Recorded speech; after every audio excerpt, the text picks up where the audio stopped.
الرحيم. السيد معالي وزير الثقافة الدكتور أحمد فؤاد هنو، السيدة سميحة أيوب، السيدة سميحة أيوب سيدة المسرح العربي،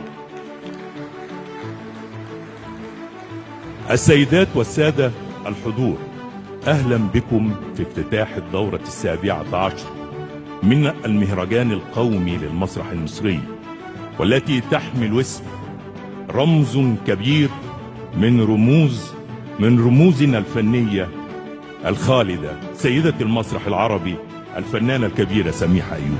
يوم نحتفل بإرث عريق، لكننا نطمح أيضا إلى مستقبل يكون في المسرح المصري قوة دافعة للتغيير والإبداع، وأن نساهم في تطوير المشهد الثقافي لينطلق لآفاق رحبة من الإبداع.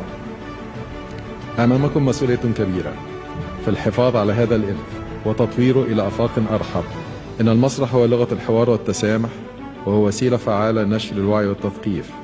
عليكم أن تستثمروا طاقاتكم وإبداعاتكم في تقديم أعمال تساهم في رسم غد أفضل يبنى على الحق والخير والجمال.